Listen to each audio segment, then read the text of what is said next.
साथियों नमस्कार। आज की इस वीडियो में हम लोग विद्यालय में परिवर्तन टॉपिक जो बीपीएससी द्वारा निर्धारित की गई है प्रधान शिक्षक हेतु, इस टॉपिक के अंतर्गत कि विद्यालय में परिवर्तन की आवश्यकता क्यों है और इस संदर्भ में कि समावेशी शिक्षा बच्चों को मिले, इसके लिए विद्यालय में क्या परिवर्तन करना है, बच्चों को कला समेकित शिक्षा मिले, इसके लिए विद्यालय में क्या परिवर्तन करना है, इसके लिए शिक्षकों को किस प्रकार से अपने आप में परिवर्तन करना है, इन सारी बातों से जुड़ी हुई तमाम तरह के प्रश्नों की जानकारी हम लोग ग्रहण करेंगे। आइए देखते हैं। पहला जो प्रश्न है वह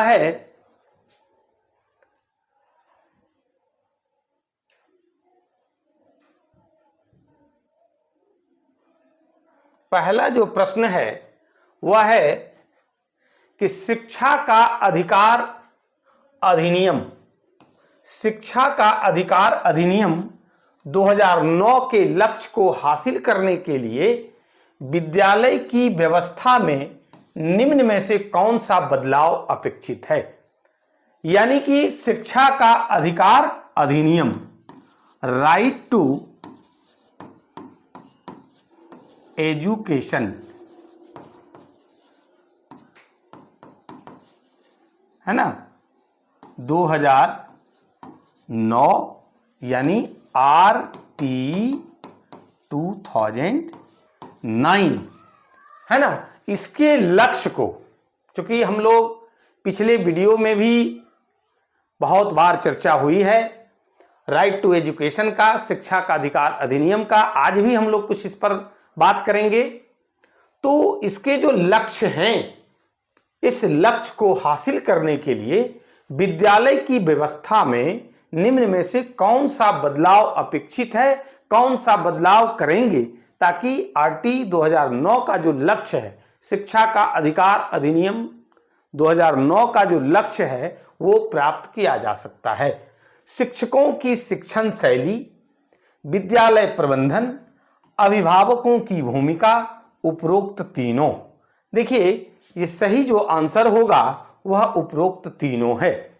शिक्षा का अधिकार अधिनियम 2009 हो या बच्चों को शिक्षा तभी दिया जा सकता है जब तीन पहलुओं पर विशेष ध्यान देने की आवश्यकता है, जिसमें बच्चे, अभिभावक और शिक्षक, इन तीनों के बीच अगर सही तरीके से सामंजस्य स्थापित हो तो उस स्थिति में सही तरीके से शिक्षण अधिगम का कार्य जो है वो किया जा सकता है।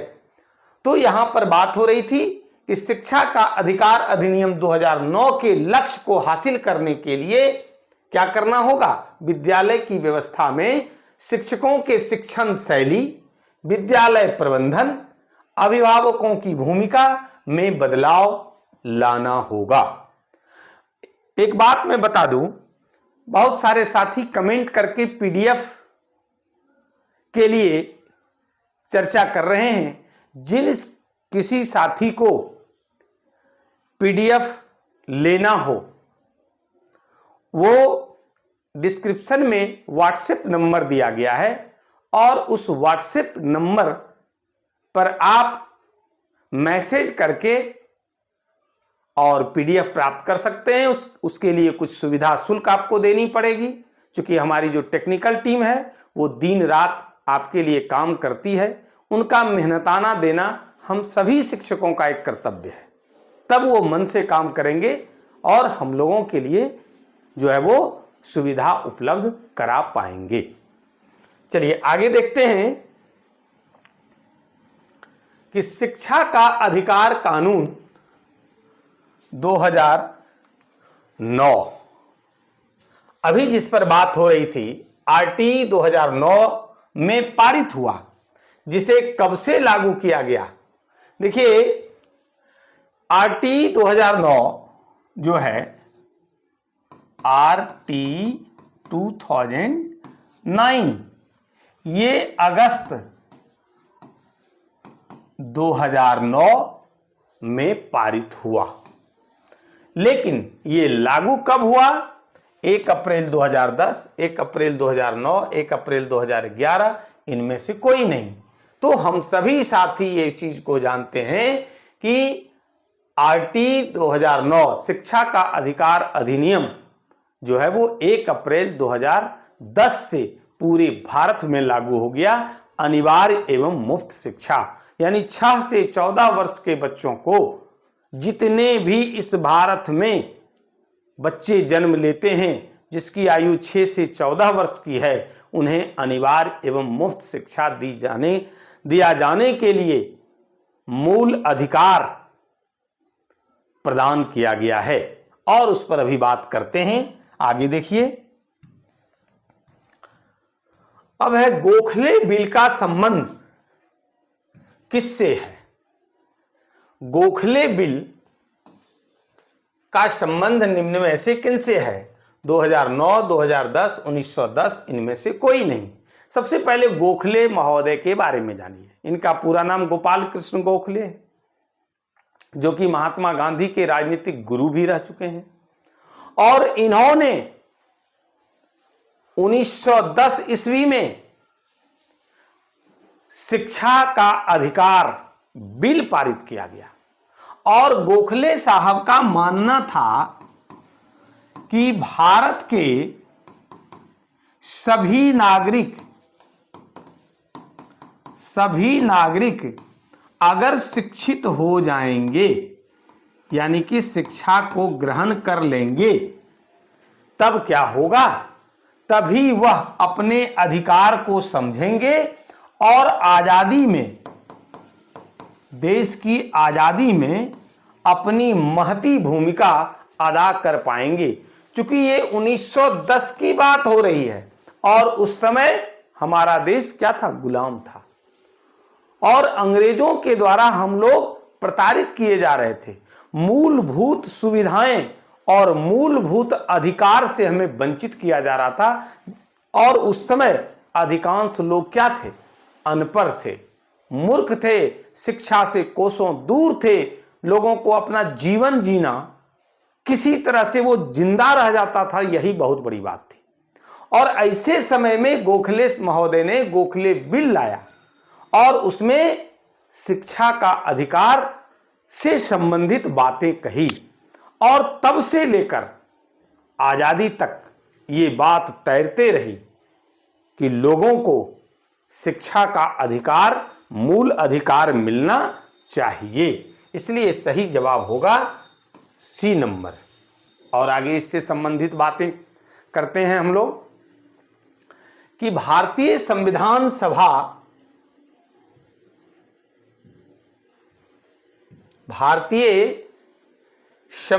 सभा में शिक्षा के मुद्दे से संबंधित सत्य कथन की पहचान करें।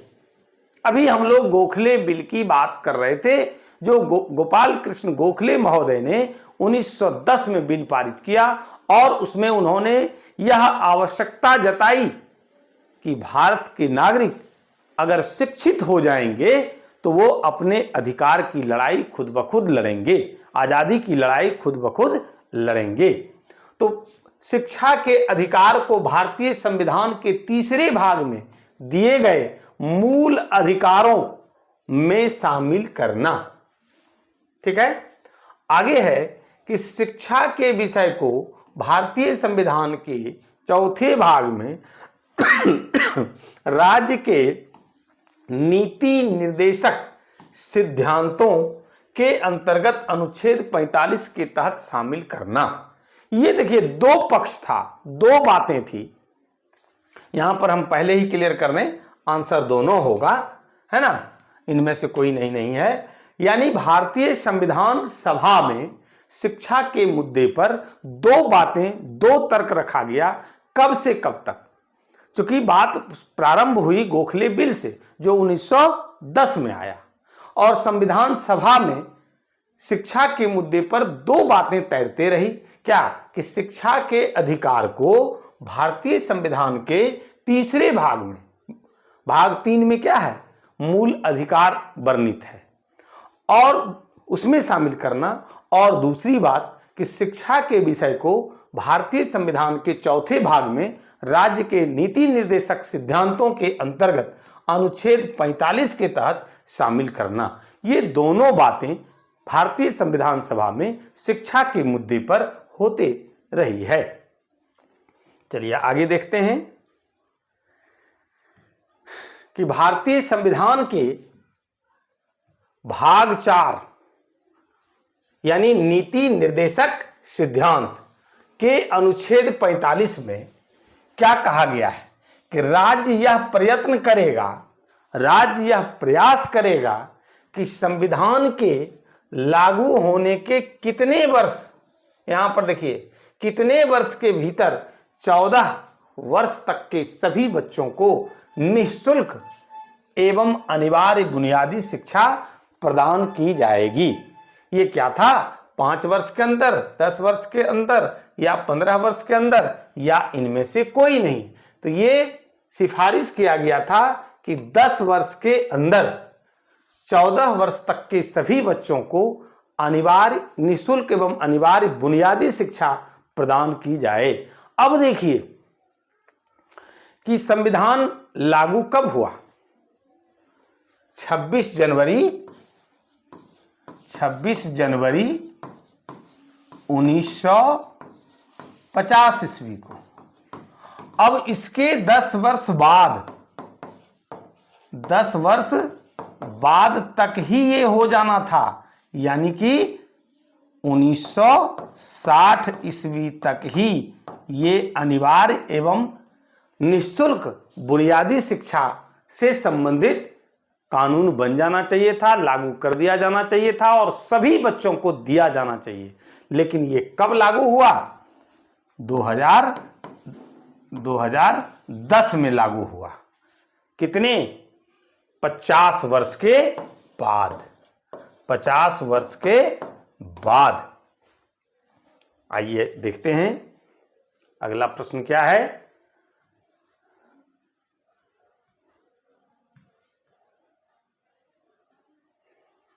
अगला जो प्रश्न है वह है, बड़ा ही महत्वपूर्ण है कि 1993 में सर्वोच्च न्यायालय सुप्रीम कोर्ट द्वारा उन्नी कृष्णन बनाम आंध्र प्रदेश सरकार में दिए गए फैसले के अनुसार शिक्षा के अधिकार को संविधान के चौथे भाग में दिए गए अनुच्छेद 45 को संविधान के तीसरे भाग में दिए गए मूल अधिकारों के तहत किस अनुच्छेद में दी गई जीवन जीने की स्वतंत्रता के साथ जोड़ने की बात कही गई है?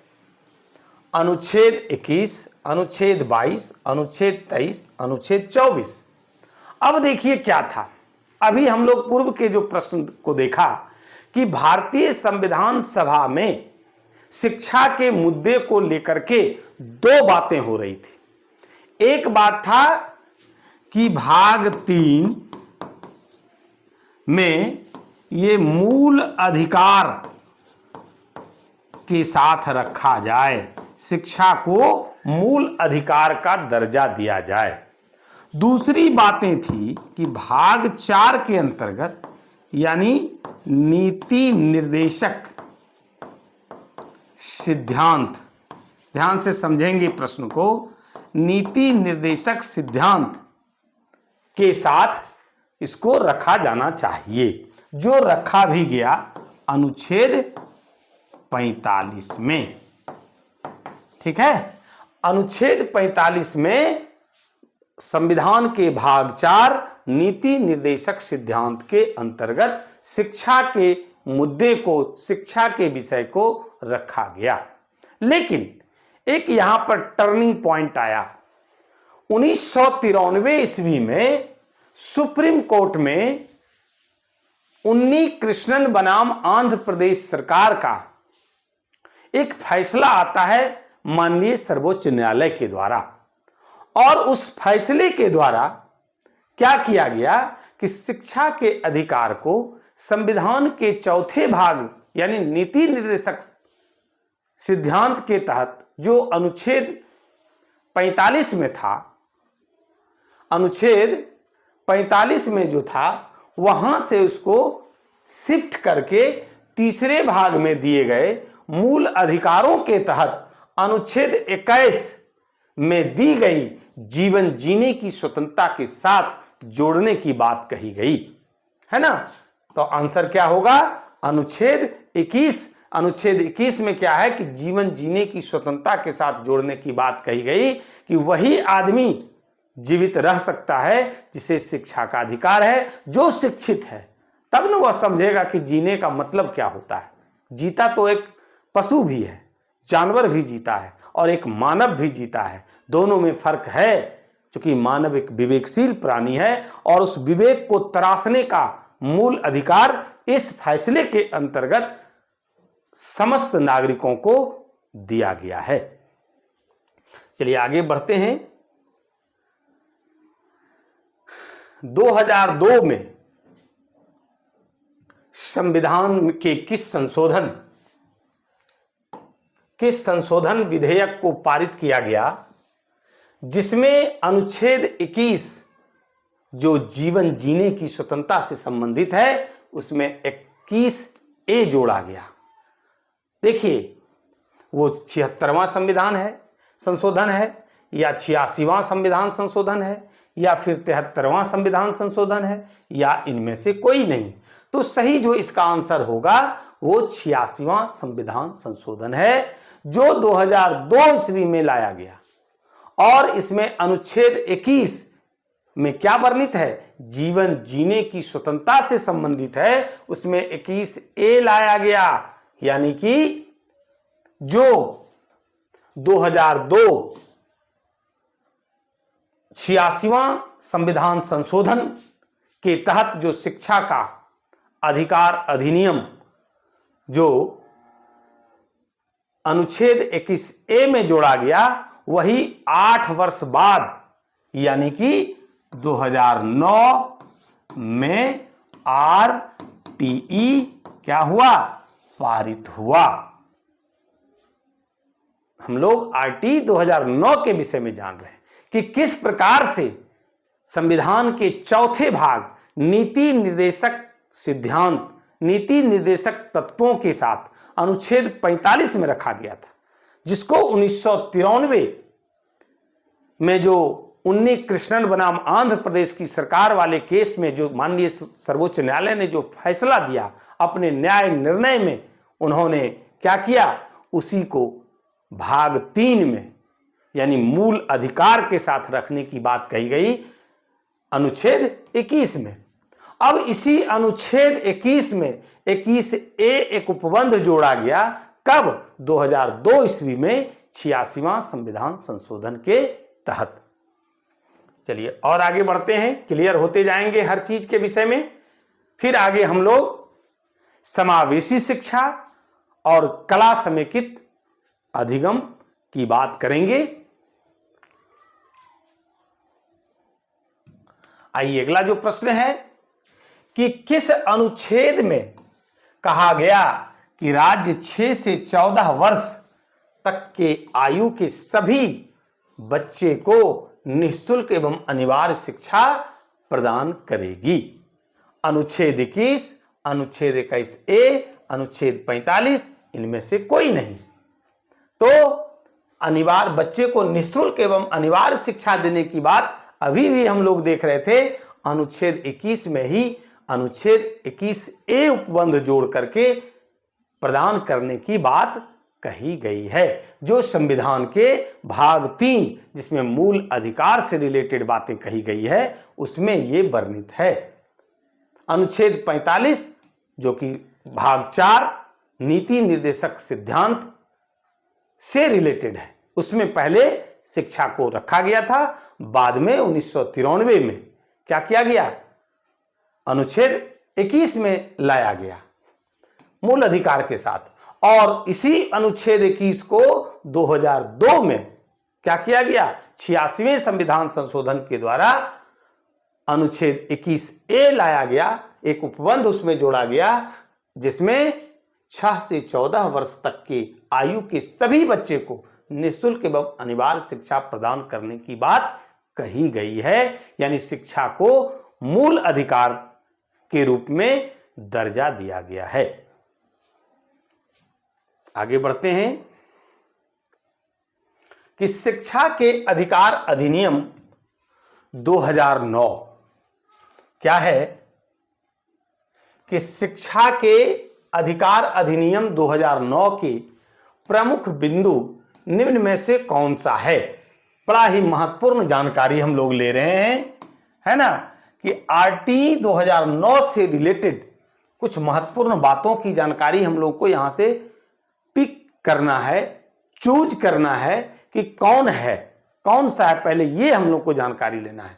6 से 14 वर्ष की आयु वाले सभी बच्चों को निःशुल्क एवं अनिवार्य शिक्षा प्रदान करना केंद्र और राज्य सरकारों की जिम्मेवारी होगी।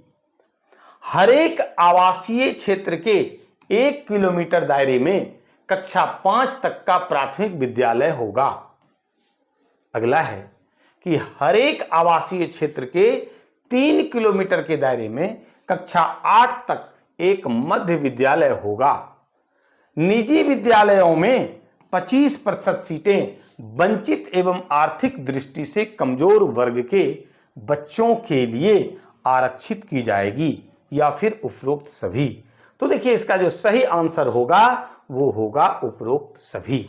यानी कि आरटी 2009 का जो प्रमुख बिंदु हैं, प्रमुख बातें हैं कि आरटी 2009 में किन किन बातों का जिक्र किया गया है। शिक्षा को मूल अधिकार तो रखा गया है, लेकिन उसके साथ और क्या क्या सुविधाएं देने की जो बात कही गई है उस पर बातें हो रही है।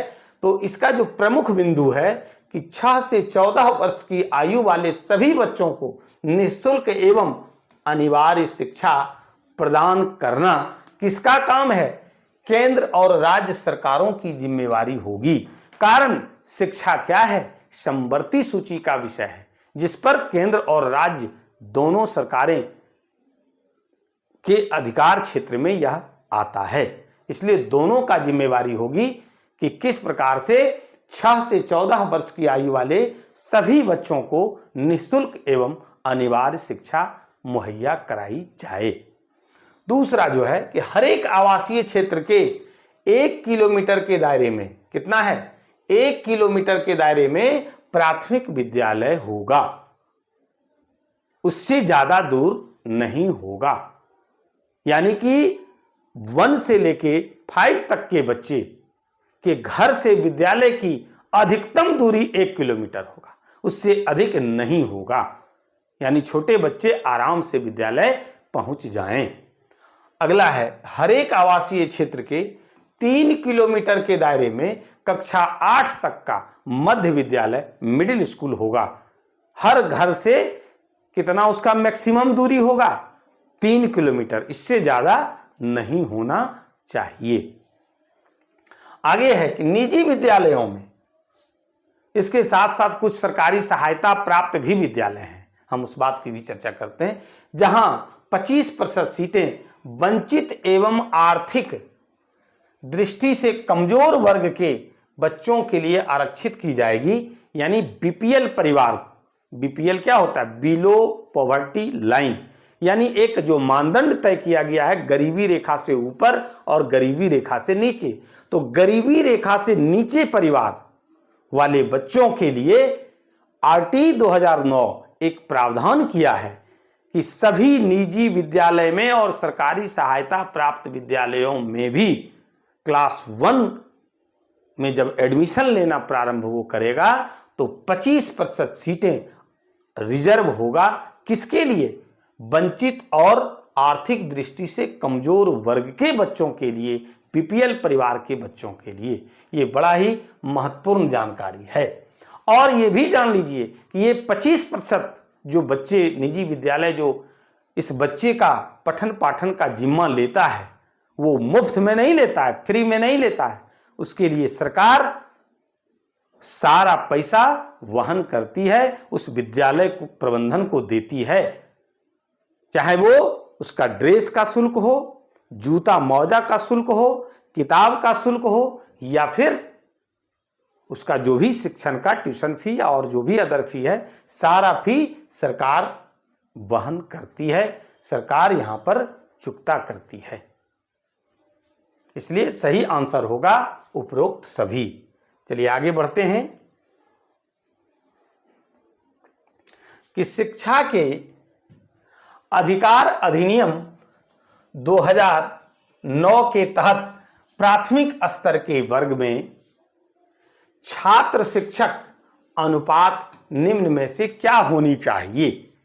कितने कहने का मतलब हुआ कितने छात्रों पर एक शिक्षक की व्यवस्था आरटी 2009 प्राथमिक स्तर यानी 1 to 5 क्लास में किया गया है। छात्र अनुपात शिक्षक यानी कितने छात्र पर एक शिक्षक की व्यवस्था की गई है। 25:1, 30:1, 40:1, इनमें से कोई नहीं। तो सही आंसर होगा 30 बच्चों पर एक शिक्षक की व्यवस्था की गई है, यानी 30:1। अगर किसी एक वर्ग में 30 बच्चे से अधिक बच्चे हैं तो उसके बाद दूसरा सेक्शन करने की व्यवस्था कही गई है आरटी 2009 में। जैसे ही 30 बच्चा है उसके बाद अगर 10 या 15 बच्चा यानी कुल 45 बच्चे भी हैं तो 1 से 30 तक बच्चे सेक्शन ए में रहेंगे, रेस्ट बच्चे सेक्शन बी में चले जाएंगे। उनके लिए अलग शिक्षक की व्यवस्था है। तो ये है सही आंसर 30:1। आगे है कि शिक्षा का अधिकार अधिनियम 2009 है ना, शिक्षा का अधिकार अधिनियम 2009 के तहत उच्च प्राथमिक स्तर पर वर्ग में छात्र शिक्षक अनुपात क्या होगा। यानी कि 6 से 8 तक की बात हो रही है कि इसमें छात्र और शिक्षक का अनुपात कितना होगा, यानी कितने बच्चे पर कितने छात्र पर एक शिक्षक की व्यवस्था होती है। वो 35:1 है, 40:1 है, 25:1 है, इनमें से कोई नहीं। तो वो कितना होगा 35:1, यानी 35 छात्र पर एक शिक्षक होंगे और 35 विद्यार्थी ही एक सेक्शन में भी पढ़ेंगे। इससे ज्यादा होगा तो दूसरा सेक्शन बढ़ेगा और उसके लिए दूसरे टीचर रहेंगे। चलिए आगे बढ़ते हैं कि विद्यालय प्रबंधन समिति, इससे भी हम सभी साथी वाकिफ हैं कि विद्यालय प्रबंधन समिति क्या है। VSS जिसको हम लोग VSS विद्यालय शिक्षा समिति भी कहते हैं, विद्यालय प्रबंधन समिति भी कहते हैं। तो इसके कार्य निम्न में से कौन सा है। पहला है कि 14 वर्ष तक के सभी बच्चों के अभिलेख व्यवस्थित करना, इसके विषय में सारा जानकारी रखना, प्रवासी बच्चों सहित सभी बच्चों के नामांकन सुनिश्चित करना कि जो भी बच्चे उस पोषक विद्यालय के पोषक क्षेत्र में हैं, अगर वो विद्यालय प्राथमिक विद्यालय है तो उसका 1 किलोमीटर के रेडियस में, और अगर वह मिडिल स्कूल है, उच्च प्राथमिक विद्यालय है, तो वो 3 किलोमीटर दायरे यानी जो भी उसका पोषक क्षेत्र है उसमें सभी बच्चों के नामांकन को सुनिश्चित करना, किसी भी बच्चे के विरुद्ध भेदभाव न किए जाने को सुनिश्चित करना, या फिर उपरोक्त सभी। तो सही आंसर होगा उपरोक्त सभी। ये जो तीनों हम लोग देख रहे हैं वो विद्यालय प्रबंधन समिति के महत्वपूर्ण कार्य हैं। 14 वर्ष तक के सभी बच्चों के अभिलेख व्यवस्थित करना, प्रवासी बच्चों सहित सभी बच्चों के नामांकन को सुनिश्चित करना, किसी भी बच्चे के विरुद्ध भेदभाव न किए जाने को सुनिश्चित करना, यानी कोई भी बच्चा हो, चाहे वो गरीब हो, अमीर हो, सुविधा वंचित वर्ग के हों, निःशक्त हों, विकलांग हों या सुविधा संपन्न घराने के बच्चे हों, कोई भी बच्चे के साथ कोई भेदभाव न किया जाए, ये सुनिश्चित करना विद्यालय प्रबंधन समिति का कार्य है। इसलिए सही आंसर होगा उपरोक्त सभी। चलिए आगे बढ़ते हैं कि विद्यालय प्रबंधन समिति, विद्यालय शिक्षा समिति VSS में कुल कितने सदस्य होते हैं? 12, 16, 8, इनमें से कोई नहीं, तो 16 होता है। कितना कुल सदस्य होता है? 16 होता है। ये 16 सदस्य को भी देख लें हम लोग। ये 16 सदस्य में क्या होता है कि 12 सदस्य जो है वो बच्चे के माता या पिता हो सकते हैं। 2 सदस्य संबंधित विद्यालय के शिक्षक होते हैं। 1 सदस्य जो है वो पंचायत सदस्य कहिए, उसका जो प्रतिनिधि जीते हुए रहते हैं संबंधित पंचायत के, चाहे वार्ड सदस्य हो या फिर और कोई सदस्य हो, पंचायत सदस्य जो जीते हुए रहते हैं। और 1 जो सदस्य होता है वह उस स्कूल का बच्चा होगा या कोई उसी पोषक क्षेत्र के अंतर्गत कोई शिक्षाविद होंगे। इस तरह से 12 ये और 2 14, 1 15 और 1 16।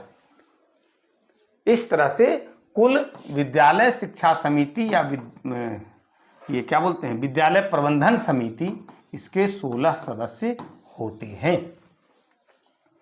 चलिए आगे बढ़ते हैं। एक और बहुत महत्वपूर्ण जानकारी है, विद्यालय प्रबंधन से ही जुड़ा हुआ ये प्रश्न है। क्या है कि विद्यालय प्रबंधन समिति में कितना प्रतिशत महिला सदस्य होने की बात कही गई है? 50%, 40%, 75% या फिर 100%? नहीं, सही आंसर होगा 50%। यानी अगर कुल 16 सदस्य हैं तो इसमें से 50% यानी कि 8 सदस्य जो है वो क्या होगा? महिला होगा। क्या होगा? 8 सदस्य महिला होगा। चलिए आगे बढ़ते हैं कि समावेशी शिक्षा। चलिए आगे आए कि अब यहां से टॉपिक बदल जा रहा है कि समावेशी शिक्षा एक बृहत अवधारणा बन चुकी है जिसमें निम्न में से किसे शामिल किया जा रहा है?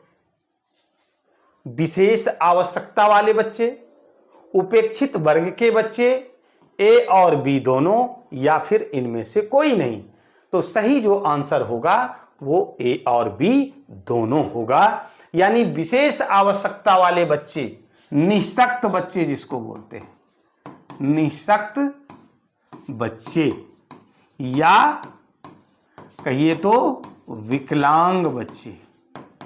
चाहे वो विकलांग बच्चे कौन कौन होते हैं, चाहे वो हाथ से विकलांग हो, पैर से विकलांग हो, मुख से विकलांग हो यानी गूंगा जिसको बोलते हैं, कान से हो, या फिर आंख से हो यानी बहरा हो, अंधा हो, गूंगा हो, या फिर पैर से विकलांग हो, हाथ से विकलांग हो, किसी प्रकार के निःशक्त बच्चे, इसी को पहले समावेशी शिक्षा के अंतर्गत रखा गया था। लेकिन बाद में इस कंसेप्ट को भी जोड़ा गया उपेक्षित वर्ग के बच्चे, यानी जो सुविधा वंचित बच्चे हैं, जिसे समाज में हे दृष्टि से देखा जाता है, जो काफी पिछड़े हैं,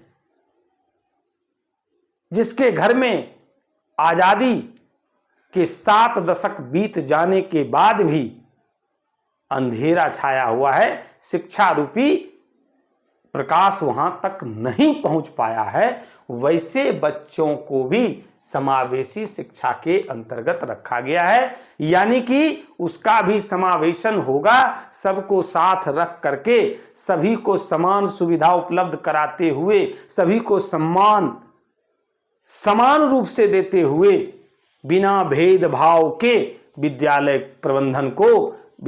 को शिक्षा देना है।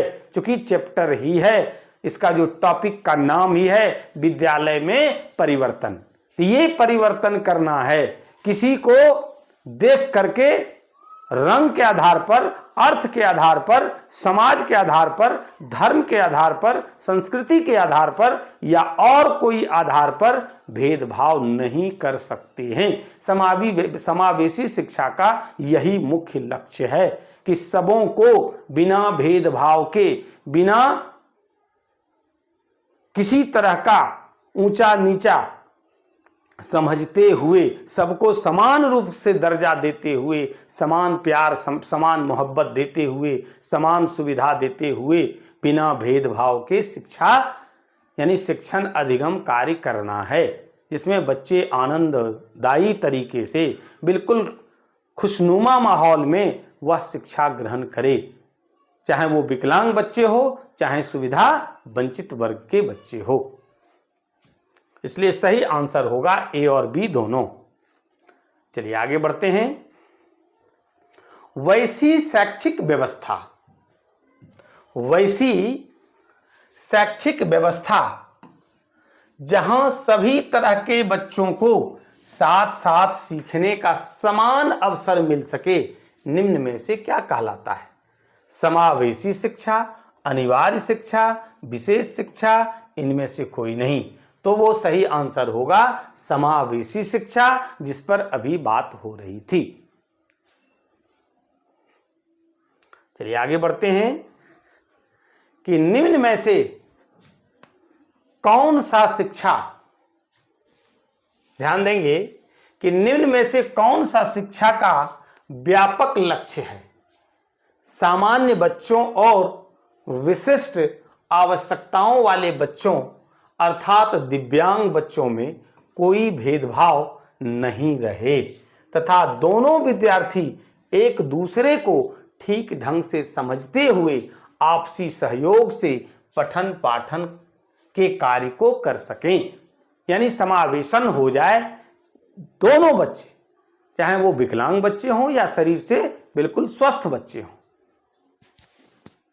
चाहे वो गरीब घर के बच्चे हों या आर्थिक रूप से संपन्न घराने के बच्चे हों, दोनों एक दूसरे को ठीक ढंग से समझते हुए आपसी सहयोग से पठन पाठन कार्य को कर सकें। उस शिक्षा का क्या नाम है?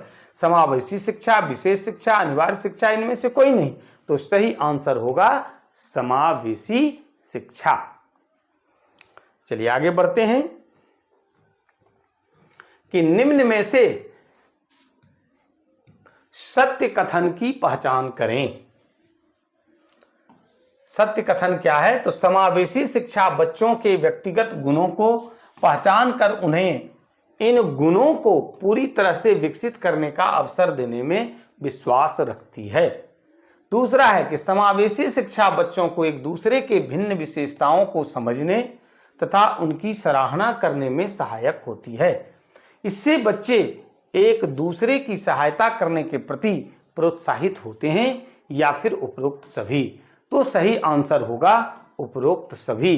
कारण ये समावेशी शिक्षा की विशेषता से रिलेटेड ये प्रश्न है। इस आखिर समावेशी शिक्षा है क्या? समावेशी शिक्षा के अंतर्गत क्या निहित है? तो समावेशी शिक्षा बच्चों के व्यक्तिगत गुणों को पहचान कर उन्हें इन गुणों को पूरी तरह से विकसित करने के अवसर देने में विश्वास रखती है। समावेशी शिक्षा बच्चों को एक दूसरे की भिन्न विशेषताओं को समझने तथा उनकी सराहना करने में सहायक होती है। इससे बच्चे एक दूसरे की सहायता करने के प्रति प्रोत्साहित होते हैं। यानी उपरोक्त सभी इसका आंसर होगा। चलिए आगे देखते हैं कि मनुष्य में छिपी हुई सौंदर्य बोध, मनुष्य में छिपी हुई सौंदर्य बोध की अभिव्यक्ति निम्न में से क्या है? कला है, शिक्षा है, दोनों है, इनमें से कोई नहीं। तो वो क्या है? कला है। मनुष्य में छिपी हुई सौंदर्य बोध की अभिव्यक्ति क्या कहलाता है? कला कहलाता है। और ये कला कहां से लिया गया है? संस्कृत शब्द से लिया गया है। किससे लिया गया है? संस्कृत शब्द से। और इसका जो मूल शब्द धातु है वो कल है। धातु क्या है? कल है। धातु कल है और इसका अर्थ क्या होता है? प्रसन्न, प्रसन्न, प्रसन्न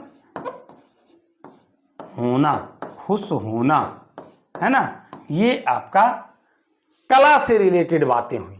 और कला कहते किसको हैं? तो मनुष्य में छिपी हुई सौंदर्य बोध की अभिव्यक्ति कला कहलाता है। चलिए आगे बढ़ते हैं। अब है उसी कला को जोड़ दीजिए। किसमें? शिक्षा देने में। जो शिक्षा हम लोग मैनुअल तरीके से, पारंपरिक तरीके से जैसे हम लोग सीखे थे, और उससे पूर्व जो शिक्षा देने की जो पद्धति थी, शिक्षण अधिगम की जो बातें होती थी, उसको आप छोड़िए, उससे आगे बढ़िए। कला के साथ, आर्ट के साथ, है ना, खुश होकर जिससे बच्चे अध्ययन करें, तो कला समेकित शिक्षा हुआ। शिक्षार्थियों को अभिप्रेरित करने के साथ साथ उनके निम्न में से कौन सा विकास को भी बड़े सहजता से आगे बढ़ाने का काम करती है। क्या है वो? संज्ञानात्मक विकास, भावनात्मक विकास, मनोगत्यात्मक विकास, या उपरोक्त सभी? तो सही आंसर होगा उपरोक्त सभी। क्योंकि कला समेकित शिक्षा से शिक्षार्थियों को अभिप्रेरित करने के साथ साथ, प्रेरित करने के साथ साथ, कैटेलाइज करने के साथ साथ क्या होता है? उनके संज्ञानात्मक विकास, भावनात्मक विकास, मनोगत्यात्मक विकास को भी बड़े सहजता से आगे बढ़ाने का काम करती है। चलिए आगे बढ़ते हैं। कला के रूप निम्न में से कौन सा है? अब देखिए, कला समेकित शिक्षा की बात हो रही है। हम शिक्षक किस प्रकार से कला समेकित शिक्षा बच्चों को कला के माध्यम से दे सकते हैं, उसके कितने रूप हैं? दृश्य कला, प्रदर्शन कला, या ए और बी दोनों, या इनमें से कोई नहीं? सही आंसर होगा ए और बी दोनों। यानी कला दो रूप का, उसका दो प्रकार होता है। एक है दृश्य कला, जो हम लोग देखते हैं, जैसे चित्रकला, कोई भी चीज का हम लोग चित्र देखते हैं।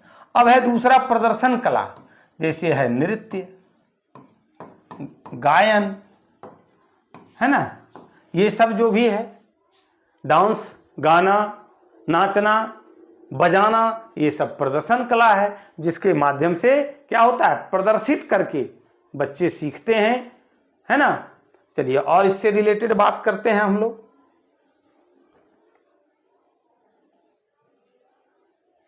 चलिए हो गया। अब आइए कि सीखने सिखाने की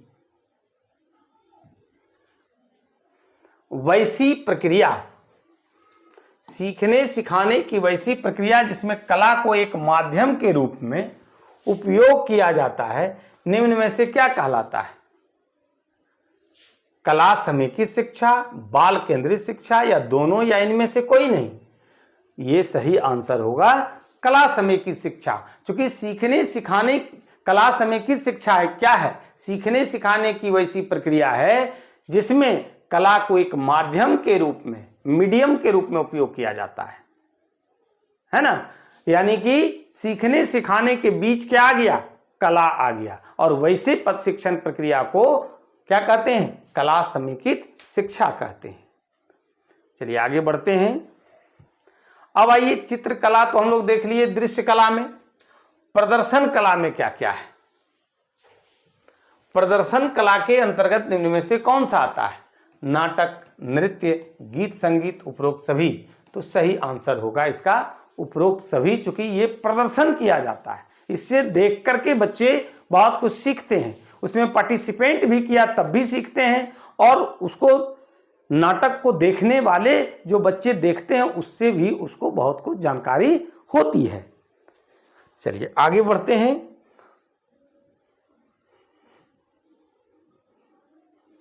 कि विद्यालय में जब सीखने सिखाने की प्रक्रिया, क्या कह रहे हैं कि विद्यालय में जब सीखने सिखाने की प्रक्रिया निम्न में से क्या होती है, तब बच्चे में निरसता आने लगती है, बच्चे नीरस हो जाते हैं, सिर्फ जो है वो शिक्षक को देखते हैं, शिक्षक के डर से शिक्षक की बात को मानते हैं, लेकिन वो नीरस होकर के। कौन सा शिक्षा? शिक्षक केंद्रित, बाल केंद्रित, दोनों, इनमें से कोई नहीं। सही आंसर होगा शिक्षक केंद्रित, यानी टीचर को केंद्र में रख करके जब शिक्षा दी जाती है, यानी वन साइडेड, शिक्षक बोलते जा रहे हैं, बच्चा सुनते जा रहा है, बच्चा सीखा या ना ही सीखा, शिक्षक को है जल्दी जल्दी सिलेबस को क्या करें, पूरा करवा दें। लेकिन यही चीज अगर हम लोगों को क्या कहता है, सारा जो नियम अभी हम लोग पढ़ रहे थे, चाइल्ड को सेंटर में रखिए, चाइल्ड सेंटर्ड शिक्षा दीजिए, बच्चे को केंद्र में रखिए, बच्चे को देख करके, बच्चे को केंद्र में रख करके शिक्षण अधिगम का कार्य करना है, ताकि बच्चे निरस्ता के साथ नहीं, प्रसन्नता के साथ वह सीखे। आगे बढ़ते हैं कि विद्यालय भवन को सीखने के माध्यम के रूप में परिभाषित करने को निम्न में से क्या कहते हैं? विद्यालय भवन को सीखने के माध्यम के रूप में परिभाषित करने को निम्न में से क्या कहते हैं? बिल्डिंग एज लर्निंग एड, कला समेकित शिक्षा, दोनों या इनमें से कोई नहीं। सही आंसर होगा बिल्डिंग एज लर्निंग एड। मतलब विद्यालय में क्या परिवर्तन करना है? देखते होंगे कि विद्यालय की दीवार पर बहुत सारा जानवर का चित्र बना हुआ है, 1 से 20 तक का पहाड़ा है, 1 से 100 तक का गिनती है, पूरा वर्णमाला है, 12 खड़ी है, सब कुछ लिखा हुआ होता है। क्यों? कि विद्यालय का जो दीवार है, उस दीवार का उपयोग टीएलएम के रूप में, टीचिंग लर्निंग मटेरियल के रूप में हम लोग उसका इस्तेमाल करते हैं और बच्चे आसानी से सीख जाते हैं। छोटी छोटी कहानियों को भी दीवार के माध्यम से प्रदर्शित किया जाता है और बच्चे आसानी से उस चित्र को देख करके समझ जाता है ना। तो विद्यालय भवन को सीखने के माध्यम के रूप में अगर परिभाषित करते हैं तो उसको क्या कहते हैं? Building as learning aid. तो ये क्या हुआ? विद्यालय में परिवर्तन किए, किसके लिए? कला समेकित शिक्षा के लिए। वो दृश्य कला के माध्यम से बहुत कुछ बच्चे आसानी से, प्रसन्नता पूर्वक, बिना भेदभाव किए सभी बच्चे सीखने में सक्षम हो पाते हैं। आगे बढ़ते हैं कि सत्य कथन की पहचान करें। किस तरह से विद्यालय में परिवर्तन किया जाता है, उससे रिलेटेड बातें हो रही है। पहला है कि विद्यालय भवन को सिर्फ एक कंक्रीट की इमारत नहीं समझकर इसे बच्चों को की सृजनशीलता के विकास का स्थान समझना चाहिए। कि बच्चों में सृजनात्मक गुणों का विकास किस प्रकार से होगा, उसका स्थान समझना चाहिए। विद्यालय भवन की बनावट ऐसी होनी चाहिए जिसके अंतर्गत बच्चे की कल्पना शक्ति का क्या हो, विस्तार मिल सके। ऐसा सही है क्या? विद्यालय भवन की बनावट ऐसी हो कि बच्चे नए मौलिक विचार और वस्तु का निर्माण कर सकें, या फिर उपरोक्त सभी? तो सही आंसर होगा उपरोक्त सभी। यानी विद्यालय में जो परिवर्तन की बात हो रही है, क्या क्या हम परिवर्तन करेंगे, तो उससे रिलेटेड ये प्रश्न है कि विद्यालय भवन को सिर्फ एक कंक्रीट की इमारत नहीं समझना चाहिए, इसे बच्चों की सृजनशीलता के विकास का स्थान समझना चाहिए। बच्चों में जो सृजनात्मक गुणों का विकास होता है उसके लिए यह उसका स्पॉट समझना चाहिए। विद्यालय भवन की बनावट ऐसी होनी चाहिए जिसके अंतर्गत बच्चे की कल्पना शक्ति का विस्तार मिल सके, बच्चे कल्पना कर सकें। विद्यालय भवन की बनावट ऐसी हो कि बच्चे नए मौलिक विचार और वस्तु का निर्माण कर सकें। यानी उपरोक्त सभी इसका आंसर होगा। चलिए अगला प्रश्न देखते हैं। कला समेकित अधिगम ने विषयों के आपसी जुड़ाव और सीखने सिखाने की प्रक्रिया को कई स्तरों पर समग्रता प्रदान की है। यह निम्न में से किसको उचित स्थान प्रदान करता है? अंतः विषय, योग्यता आधारित अधिगम, ए और बी दोनों, इनमें से कोई नहीं। तो सही आंसर होगा ए और बी दोनों, यानी कला समेकित शिक्षा, कला समेकित अधिगम विषयों के आपसी जुड़ाव और सीखने सिखाने की प्रक्रिया को कई स्तरों पर समग्रता प्रदान की है, सच है। और कला समेकित शिक्षा निम्न में से किसको उचित स्थान प्रदान करती है? तो कला समेकित अधिगम अंतः विषय को उचित स्थान प्रदान करती है, योग्यता आधारित अधिगम के लिए उचित स्थान प्रदान करती है। चलिए आगे है कि निम्न में से सत्य कथन की पहचान करें। क्या है? तो प्रारंभिक शिक्षा का केंद्र बिंदु कलात्मक संवेदना और रचनात्मक अभिव्यक्ति का पोषण होना चाहिए। कला का उपयोग करने से बच्चे अपने आसपास के वातावरण से जुड़ते हैं। कला के उपयोग से विद्यार्थी अवलोकन करने, अन्वेषण करने, सोचने और सीखने में सक्षम बन जाते हैं। कला समेकित शिक्षा के दौरान बच्चे जटिल अनुभवों को समेकित और सरल करते हैं, या फिर उपरोक्त सभी। तो देखिए सही आंसर होगा उपरोक्त सभी। ये जो प्रश्न है, कला समेकित शिक्षा का एक तरह से कहिए विशेषता है। क्या है? तो प्रारंभिक शिक्षा का केंद्र बिंदु कलात्मक संवेदना और रचनात्मक अभिव्यक्ति का पोषण होना चाहिए। कला का उपयोग करने से बच्चे अपने आसपास के वातावरण से क्या करते हैं? जुड़ते हैं। कला के उपयोग से विद्यार्थी अवलोकन करने के लिए, अन्वेषण करने के लिए, सोचने और सीखने में क्या होता है? सक्षम बन पाता है। कला समेकित शिक्षा के दौरान बच्चे जटिल अनुभवों को समेकित और सरल करते हैं, आसान करते हैं। चलिए आगे बढ़ते हैं कि कला समेकित अधिगम की नींव किसने रखी? अभी जो हम लोग कला समेकित अधिगम की बात कर रहे हैं, इसके जन्मदाता कौन है? कहां से ये प्रारंभ हुआ? किस मनोवैज्ञानिक के दिमाग में आया कि बच्चों को हम लोग कला के माध्यम से भी क्या कर सकते हैं? शिक्षा दे सकते हैं और आसानी से। किसने कहा? किसने नींव रखी? महात्मा गांधी, रविन्द्रनाथ टैगोर, मारिया मॉन्टेसरी, या फिर इनमें से कोई नहीं। तो इसके जो नींवकर्ता थे, जन्मदाता थे, जिसके दिमाग में पहली बार ये बात आई है ना कि कला समेकित अधिगम भी हो, कला के माध्यम से भी सीखने सिखाने की प्रक्रिया का क्या हो, आगे बढ़े, बच्चों को कला के माध्यम से भी सिखाया जा सकता है। ये व्यक्ति हैं रविंद्रनाथ टैगोर।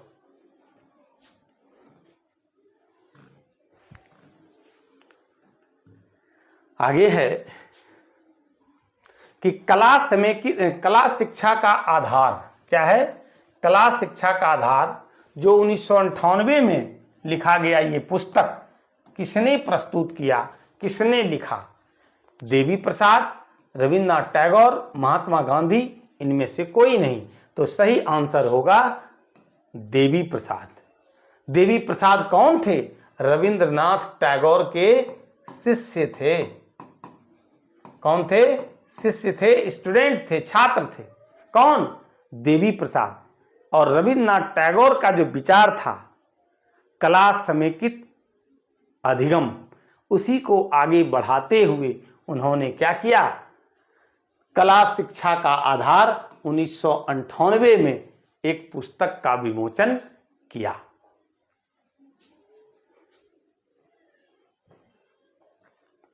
आगे है कि निम्न में से किसकी सिफारिशें सुझाती है कि सभी स्तरों पर कला शिक्षा विद्यार्थियों को ब्रह्मांड की सुंदरता की पूरी तरह से सराहना करने और उसका अनुभव करने में सक्षम बनाती है, उनके स्वस्थ मानसिक विकास में सहायता करती है। यानी कि कला समेकित शिक्षा की वकालत कौन करता है? कला समेकित शिक्षा को मजबूती प्रदान कौन करता है? उसके समर्थन में बात कौन करता है? एनसीएफ 2005, बीसीएफ 2008, आरटी 2009 या फिर एनईपी 2020? तो सही जवाब होगा एनसीएफ 2005, नेशनल करिकुलम फ्रेमवर्क, राष्ट्रीय पाठचर्या की रूपरेखा 2005 कला समेकित शिक्षा की वकालत करता है, सिफारिश करता है और कहता है, क्या कहता है कि सभी स्तरों पर कला शिक्षा विद्यार्थियों को ब्रह्मांड की सुंदरता यानी पर्यावरण से जुड़ने की पूरी तरह से सराहना करने और उसका अनुभव करने में सक्षम बनाती है और उनके स्वस्थ मानसिक विकास में भी क्या करती है? सहायता प्रदान करती है। आगे है कि कला समेकित शिक्षा के लक्ष्य निम्न में से कौन सा है? कला समेकित शिक्षा के लक्ष्य कौन सा है? कला शिक्षा के उच्च गुणवत्तापूर्ण नवीकरण का मौलिक और अस्थायी घटक है। कला शिक्षा की गतिविधियों, कार्यक्रमों की अवधारणा और कार्यान्वयन की गुणवत्ता श्रेष्ठ है या फिर ए और बी दोनों या इनमें से कोई नहीं? सही आंसर होगा ए और बी दोनों। यानी कि कला समेकित शिक्षा के जो लक्ष्य हैं वो क्या है? कला शिक्षा के उच्च गुणवत्तापूर्ण नवीकरण का मौलिक और अस्थायी घटक है। दूसरा है कि कला शिक्षा की गतिविधियों, कार्यक्रमों की अवधारणा और कार्यान्वयन की गुणवत्ता श्रेष्ठ है, उच्च है। यानी कि सही आंसर होगा ए और बी दोनों। आगे बढ़ते हैं। कला समेकित अधिगम पर कला एवं सौंदर्य बोध, कला समेकित अधिगम पर कला एवं सौंदर्य बोध शिक्षा विभाग एनसीईआरटी द्वारा राष्ट्रीय संगोष्ठी का आयोजन किया गया। एक बैठक का आयोजन किया गया, एक मीटिंग का आयोजन किया गया, संगोष्ठी राष्ट्रीय स्तर पर, जिसका उद्देश्य कला समेकित अधिगम के अभ्यासकर्ताओं को एक साझा मंच प्रदान करना था। ये कब किया गया?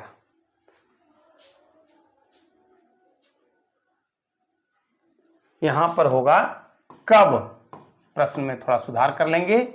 कब किया गया? जिसका उद्देश्य क्या था? कला समेकित अधिगम के अभ्यासकर्ताओं को एक साझा मंच प्रदान करना किया गया कि जो भी कला से रिलेटेड कला ये आधार पर जो बच्चों को कला के द्वारा जो शिक्षण अधिगम का कार्य करते थे उनके लिए एक मंच बनाया गया और वो अपना अनुभव वहां पर शेयर करने के लिए जुटाए गए थे। तो ये राष्ट्रीय स्तर का संगोष्ठी का आयोजन कब किया गया? दिसंबर 2012, नवंबर 2013, दिसंबर 14 या इनमें से कोई नहीं? ये आयोजन दिसंबर 2012 में किया गया कला समेकित अधिगम को बढ़ावा देने के उद्देश्य से कि आखिर क्या अनुभव लेकर के लोग आए, क्या इसके पक्ष में लोग हैं या इसके विपक्ष में, इसके सकारात्मक पहलू क्या हैं, इसके नकारात्मक पहलू क्या हैं और ओवरऑल किस निष्कर्ष पर निकला गया। इन सारी बातों के लिए राष्ट्रीय स्तर पर दिसंबर 2012 में एक राष्ट्रीय स्तर का संगोष्ठी का आयोजन किया गया था। चलिए आगे बढ़ते हैं। कला समेकित अधिगम का प्राथमिक स्तर पर अधिगम उद्देश्य, प्राथमिक स्तर यानी 1 to 5, अधिगम उद्देश्य क्या है? सीखने के लिए आनंद और उत्सुकता का अनुभव करना, समावेशी वातावरण में रहकर सीखना, आसपास की दुनिया में गणित और विज्ञान की अवधारणाओं की खोज करना, अवलोकन, जिज्ञासा, अन्वेषण, रचनात्मक और स्वतंत्र अभिव्यक्ति को बढ़ावा देना या उपरोक्त सभी। सही आंसर होगा उपरोक्त सभी। कारण कला समेकित अधिगम का प्राथमिक स्तर पर जो अधिगम उद्देश्य है वो है कि सीखने के लिए आनंद और उत्सुकता का अनुभव करना, समावेशी वातावरण में रहकर सीखना, आसपास की दुनिया में गणित और विज्ञान की अवधारणाओं की खोज करना। बच्चों को ऐसा अवसर देने के लिए। अवलोकन, जिज्ञासा, अन्वेषण, रचनात्मक और स्वतंत्र अभिव्यक्ति को बढ़ावा देना। सही आंसर होगा उपरोक्त सभी। चलिए आगे बढ़ते हैं कि कला समेकित शिक्षा का उच्च प्राथमिक स्तर पर अधिगम उद्देश्य निम्न में से क्या है। अभी हम लोग 1 to 5 देखें, अब देखते हैं 6 to 8, है ना। अवधारणाओं के विभिन्न परिप्रेक्ष्यों का पता लगाना, विषय एवं प्रसंग का ज्ञान अर्जन करना, बहुलतावादी दृष्टिकोण विकसित करना, या इनमें से सभी। तो सही आंसर होगा इनमें से सभी। कला समेकित शिक्षा, कला समेकित अधिगम, उच्च प्राथमिक स्तर पर अधिगम का जो उद्देश्य है वह है कि अवधारणाओं को विभिन्न परिप्रेक्ष्यों का पता लगाना, विषय एवं प्रसंग का ज्ञान अर्जन करना, बहुलतावादी दृष्टिकोण विकसित करना, या और इनमें से सभी। तो सही आंसर होगा इनमें से सभी। इस प्रकार से हम लोग कला समेकित शिक्षा, समावेशी शिक्षा और इन दोनों के लिए, समावेशी शिक्षा और कला समेकित शिक्षा देने के लिए बच्चों को विद्यालय में क्या क्या परिवर्तन करने की आवश्यकता है, आरटीई 2009 से जुड़े हुए प्रमुख पहलुओं की जानकारी हम लोग ग्रहण किए हैं। ये वीडियो आपको कैसा लगा आप हमें कमेंट करके जरूर बताएंगे। अगर वीडियो अच्छा लगा हो तो लाइक और शेयर जरूर करिएगा। जो लोग अभी तक चैनल पर बिल्कुल नए हैं वो चैनल को अवश्य सब्सक्राइब कर लें। बहुत बहुत शुक्रिया, बहुत बहुत शुक्रिया।